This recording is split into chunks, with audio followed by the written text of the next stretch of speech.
Hoy vamos a contar la historia de Valentín, de la Sierra Cafetera. La tarde estaba sumergida en una lluvia tan fuerte que por momentos crecía y amenazaba una tormenta. Valentín se sacó el sombrero, se echó encima una capa de abrigo y aseguró el machete a la cintura. Salió apresuradamente de su choza, de donde uno de sus pequeños hijos tenía extrañas convulsiones. Cogió el camino a San Juan de Amecalco, pensando en los dos médicos del pueblo. Cualquiera de ellos debería de estar, se dijo. Es inexplicable lo que le ocurrió al chiquillo, y resulta urgente que alguien lo atienda.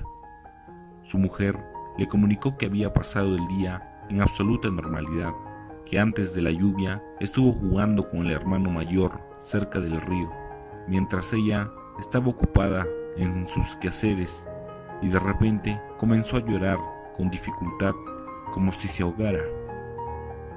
El camino era casi intransitable.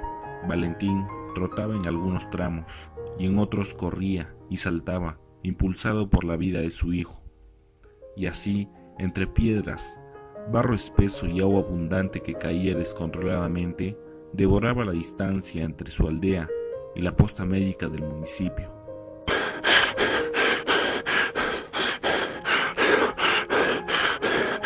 Sin interrumpir ese ritmo, llegaría en poco menos de 2 horas. De igual modo, era el mismo tiempo de regreso, pese al descenso por las desventajas del terreno. La angustia le punzaba el corazón y lo invadía la sospecha de que era algo grave. Entonces apresuraba aún más sus pasos. Se tropezaba o resbalaba en algunas piedras redondas y caía. Se reincorporaba rápidamente y seguía en la marcha.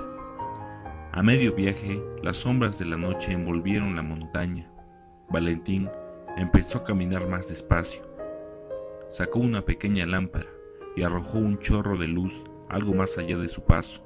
Así, escaló una de las porciones más difíciles del camino.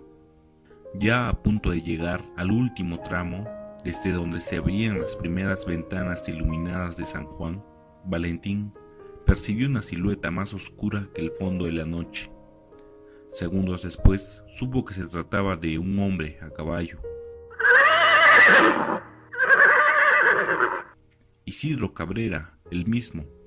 Valentín se intimidó al descubrirlo, pero se le congeló la sangre cuando éste advirtió que lo había identificado. Venía visiblemente borracho.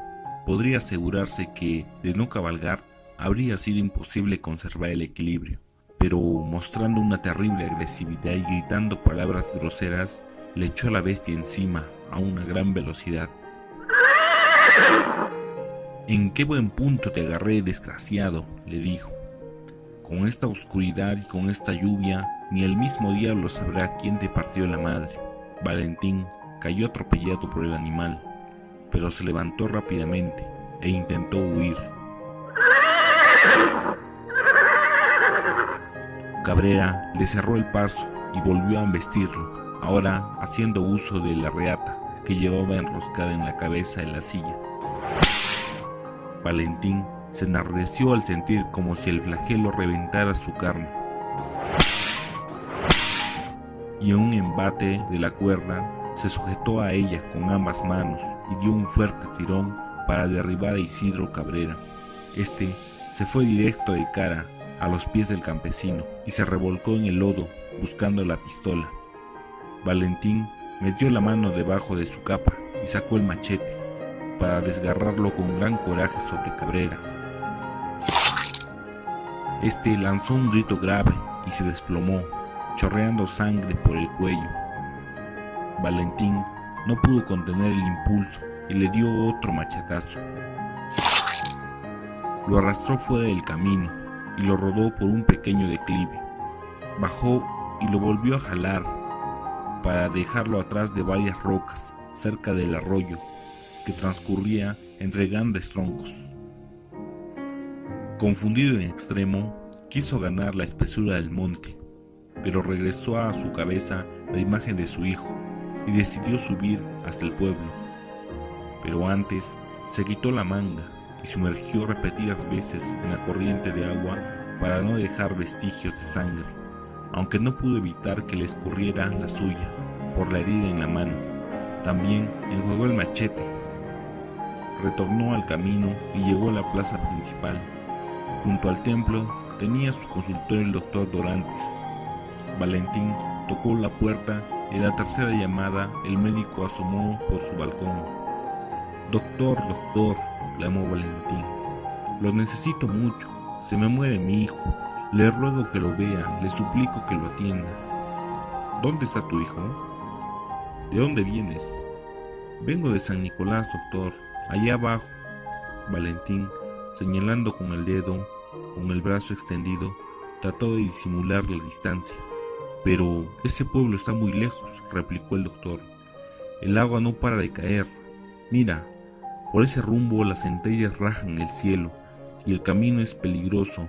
Y, doctor, doctor, por lo que más quiera, por su madre, doctor, ¿qué te pasó? Traes una herida en la mano. A ver, enséñamela. Me caí, doctor. La vereda está llena de barro y hay piedras cortantes. ¿Ya ves? Y eso que tú conoces bien el camino. Por Dios, doctor, no me niegue su servicio. Es un pequeño y creo que le ocurre algo muy grave. Fue así nomás de pronto. Mira, ya son más de las 10. Y pues la verdad, no puedo acompañarte. ¿Por qué no le tocas al doctor Galván? Además, el doctor Galván tiene caballos. Creo que sería más fácil con eso. Anda, pídele que él atienda a tu muchacho. Antes de que el médico terminara de hablar, Valentín corría ya hacia la callecita junto al Palacio Municipal para hacer la misma súplica al doctor Galván.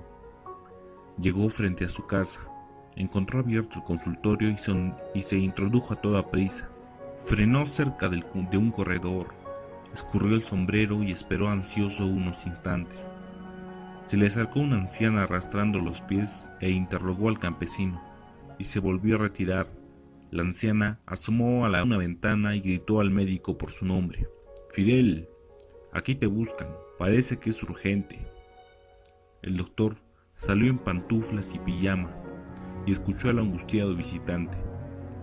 Pues no creerás que te miento, he estado muy mal de salud, me agarró una gripa de esas que arrastran viejos al cementerio y apenas ayer dejé la cama y la verdad, este tiempo está como para no sacar ni las narices. ¿Por qué no vas a ver al doctor Dorantes?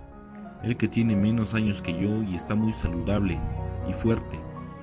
Pero doctor, el médico se puso gracioso y rió disimuladamente y trató de animar a Valentín con 2 palmaditas en la espalda. Pero pues si vengo de su casa, ya me cansé de rogarle y no quiere ir, porque... Y a Valentín se le quebró la voz. Entonces el médico pareció entender la situación, cambió radicalmente su actitud y le pidió que esperara un momento, mientras subió una escalerilla hacia su recámara y dio instrucciones a gritos para que fueran a cuidar a una yegua enferma que estaba en el fondo de un corral. El médico, que hacía a la rienda, llevaba un sombrero pesado, de anchas alas, bufanda, guantes de cuero y amplia manga, y el agricultor se bamboneaba sobre las patas del animal, con el Valentín bajo la capa. La lluvia seguía y el cielo tronaba, incendiando pedazos de nubes más allá de San Nicolás.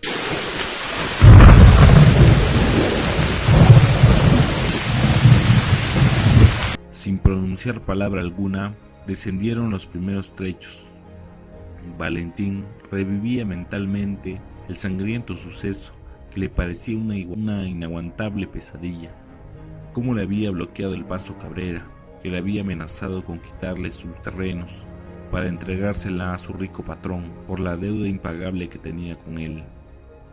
Valentín no se resignaba a ser el protagonista de algo tan dramático.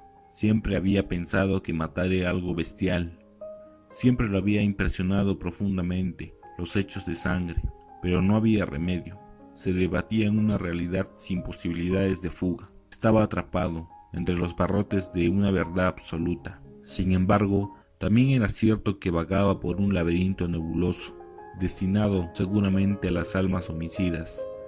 Ya los conceptos no eran iguales, porque las ideas se distorsionaban en monstruosas incoherencias, porque el tiempo parecía haber perdido su curso, su sentido, su equilibrio.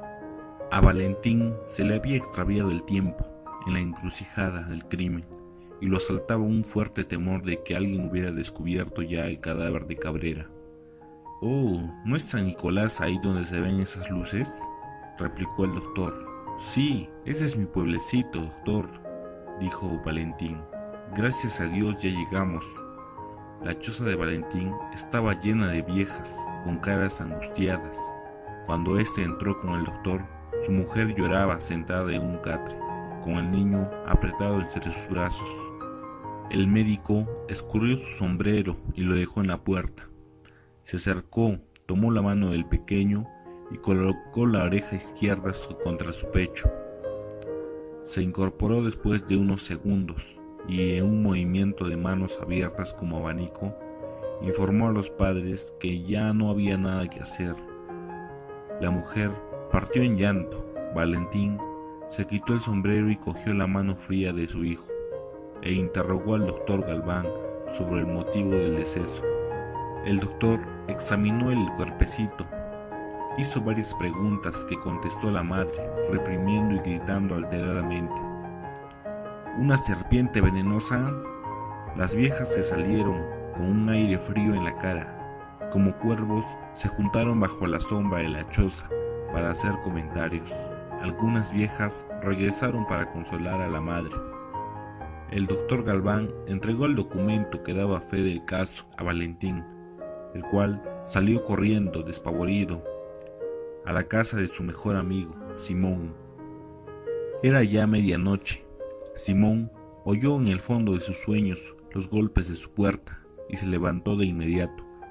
Por su ventana observó a Valentín, le abrió de inmediato la puerta y, a la luz de una lámpara de petróleo, se sorprendió ante su cara desencajada.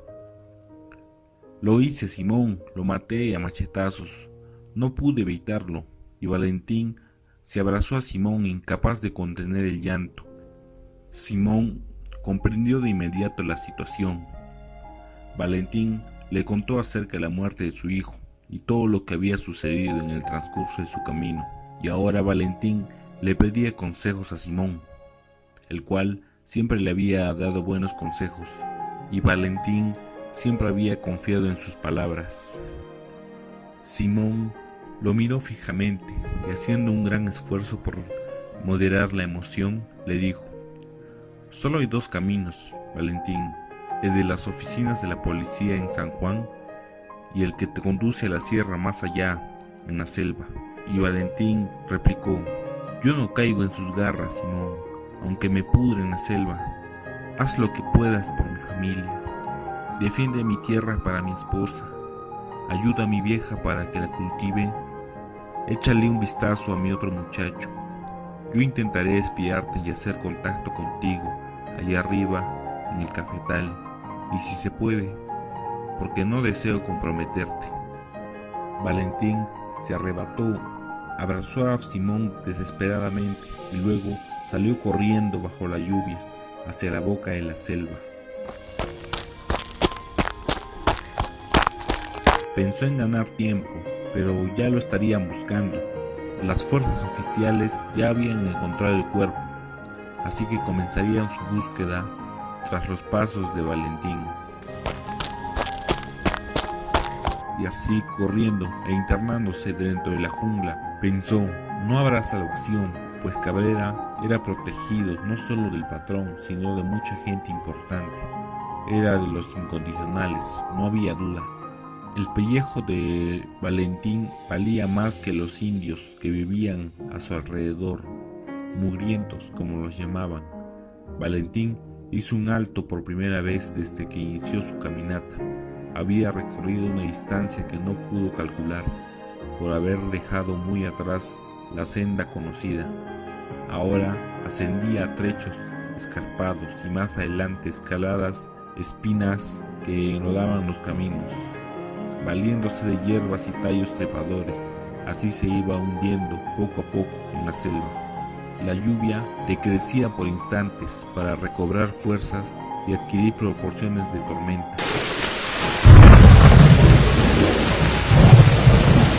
Los relámpagos le producían pánico, pero se apoyaba en su efímera luz para recorrer otro cacho de monte.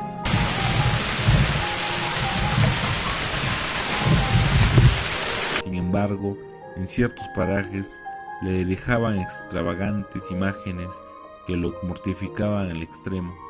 A veces parecía ver hombres emboscados, esperándolo. Su paso se sentía como si alguien lo siguiera. Se desprendía un tronco podrido o una piedra que luego rodaba a su espalda. Caminaba y hasta que ya no pudo más, cayó rendido debajo de un tronco, donde quedó profundamente dormido. Al día siguiente, las fuerzas policiales vinieron a buscarlo, a su casa.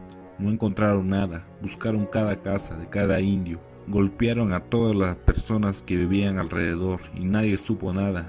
No sabían el motivo por el cual estaban siendo masacradas.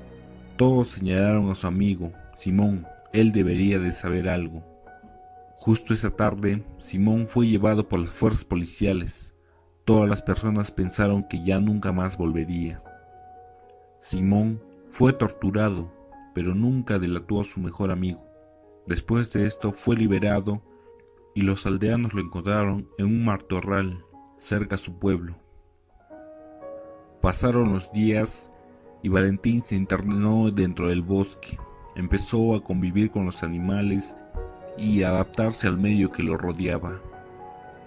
Las autoridades cesaron su búsqueda, pensando que ya nunca más volverían a verlo o encontrarlo. De vez en cuando, piquetes de soldados se internaban en el monte, pero sin muchas ganas de rastrear en las zonas más peligrosas. Valentín se unió después a una partida de forajidos que había obtenido armas y dinero mediante escandalosos secuestros y otras fechorías en estados vecinos y en que vivían al amparo de la serranía inexpugnable. Con el tiempo, Valentín se volvió en la cabeza del grupo y se convirtió en una leyenda. Hasta se cantaban algunos corridos que exaltaban su apoyo a la gente desvalida y sus acciones contra los ricos. Hubo uno muy especial que los campesinos entonaban en compañía de una guitarra y algún otro instrumento. Al abrigo de la fogata en la noche más fría, y al que no ponían atención especial y singular picardía. Valentín está en la selva vigilando nuestra suerte. Es ahijado de la guerra y compadre de la muerte. Su trinchera son los forajidos. De débil es el brazo fuerte. Baja al pueblo, Valentín, que la tropa quiere verte. Valentín fue un revolucionario mexicano en la década de 1920.